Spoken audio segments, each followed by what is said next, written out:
You know what he told me? I was shocked, unbelievably. Well, the moment you start to count, the zero itself becomes one. Zero, in order to count, zero has to be counted as one. Oh my God, no wonder they had solidarity and all those, because solidarity is maybe zero counted as one or whatever, no? But you see my point. I think, so again, contrary to this idea that materialism means full reality out there, ontologically constituted, I think that the true challenge today is to think this kind of a materialism of multiplicities against the background of void. Again, what we should do here, a little bit of excursus into Kant, you know, it's an old distinction that I'm referring to all the time, wonderful Kantian distinction between negative and infinite judgment. You know, the negative judgment, you negate a predicate. Infinite judgment, you don't negate a predicate, but you affirm a non-predicate. And it's totally different. Let's take a simple example which will make it immediately clear, my favorite from horror literature and so on. How can you negate the statement, you are dead? You can do the negative judgment. You negate the predicate. You aren't dead. What this means? It means simply you are alive, no problem. But what if you, instead of negating the predicate, you affirm a non-predicate?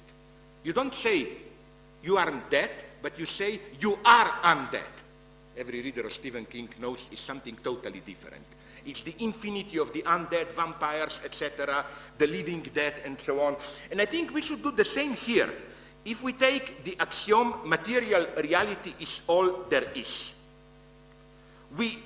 If we negate it in the mode of negative judgment, then you say material reality isn't all there is. This is idealism. Ha-ha, there is something else. What we should say is not material reality isn't all there is. We should say material reality is non-all. There is nothing outside. It's just incomplete in itself. And that's difficult to accept. If I return back to the beginning, both for those vulgar materialists and so on, as for the New Age idealists, and a little bit of just some concluding remarks on ecology. I think that the true site of the struggle for materialism today is ecology. How? Again, I'm here developing an idea that you gave me in a conversation, namely that ecology has all the chances of developing today into the predominant form of ideology of our global capitalism. I'm more and more convinced that even multiculturalism doesn't look so well liberalism. If you dig to the end, it's ecology. Ecology is effectively, but you put it to me in a private conversation, a new opium of the masses, for the masses, replacing religion. Why? It takes over the old religion's fundamental function, that of putting on an unquestionable authority which can impose limits. The lesson this ecology is constantly hammering is our finitude. We are not Cartesian subjects extracted from reality. We are finite beings embedded in a biosphere which vastly transgresses our horizon. In our exploitation of natural resources, we are borrowing from the future, so one should treat our earth with respect as something ultimately sacred, something that should not be unveiled totally, something that should forever remain a mystery, a power we should trust, not just explode and dominate. While we cannot gain full mastery over our biosphere, unfortunately, it is in our power to derail it, to disturb its balance, and so on and so on. This is why, although ecologists are all the time demanding that we change radically our way of life, underlying this demand is its opposite, a deep distrust of change, of development, of progress. Every radical change can have the unintended consequence of triggering a catastrophe. This distrust was given a new impetus by today's biogenetics, which is on the verge of a crucial breakthrough. Namely, till now, geneticists were confined to tinkering, tweaking what nature has already produced. You took a gene from a bacterium and inserted it into a chromosome of a pig or whatever.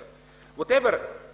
But now the prospect is to produce life that will be wholly new, not in any way a genetic descendant of already existing biological organisms. The initial members of each newly created breed will have no ancestor at all. So the genome itself of this organism will be artificially put together. First, individual biological building blocks will be fabricated, then they will be combined into an entirely new synthetic self-replicating organism. And as we know, scientists designate this new life as life 2.0, as opposed to our natural life, which becomes life 1.0, you know, like Microsoft 5 and so on and so on. This is effectively a kind of end of nature. Synthetic life is not just supplementing natural life. It turns natural life itself into a confused, imperfect species of synthetic life. So there effectively are some breathtaking prospects here. And my idea is that those who opposed most ferociously this prospect are precisely religious leaders and environmentalists. For both, there is something of a transgression of entering a prohibited domain in this idea of creating a new form of life from the scratch. And this brings us back to the notion of ecology as the new opium for the masses. The underlying message is again a deeply conservative one.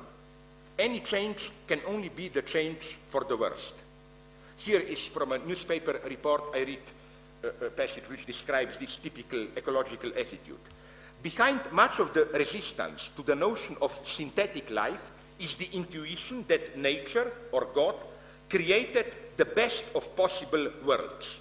Charles Darwin believed that the myriad designs of nature's creations are perfectly honed to do whatever they are meant to do, be it animals that see, hear, sing, or plants that feed on the sun's rays, and so on and so on, end of quote. But I claim that this reference to Darwin is totally misleading. The ultimate lesson of Darwinism is the exact opposite, namely that nature tinkers and improvises with great losses and catastrophes accompanying every limited success. Is the fact that 90% of the human genome is junk DNA with no clear function not the ultimate proof of it? Consequently, the first lesson to be drawn is the one repeatedly made by Stephen Jay Gould, the utter contingency of our existence. There is no evolution. Catastrophes, broken equilibriums are part of natural history. At numerous points in the past, life could have turned into an entirely different direction. The main source of our energy, oil, is the result of a past catastrophe of unimaginable dimensions. And again, this I think is what we should accept. The first premise of materialist ecology is nature doesn't exist. Like Lacan said, la femme n'existe pas. If we mean by nature this kind of a mythic, balanced, self-reproducing universe, which is then derailed by human hubris, and then we should somehow return to it. I quite agree with those who claim that there is in the predominant form of ecology a kind of a secularized version of this religious idea of the fall. And this is the truly different, the truly difficult materialist thing. Of course we have to do something. I'm totally pro-ecologist, but we have to drop this idea that there is an ultimate point of reference, nature, like Mother Nature, balanced universe, which we disturbed and to the balance of which we should somehow return. Nature, I think we should even go a step further and reject a certain anthropology, which we find not only in almost entire modern philosophy, Kant, Hegel, Nietzsche, Heidegger, but even Lacan, at least the early Lacan, this idea that man is a sick unto death, sick nature, derailed nature. Nature is already in itself sick, confused. Again, there is no nature. What does this mean practically?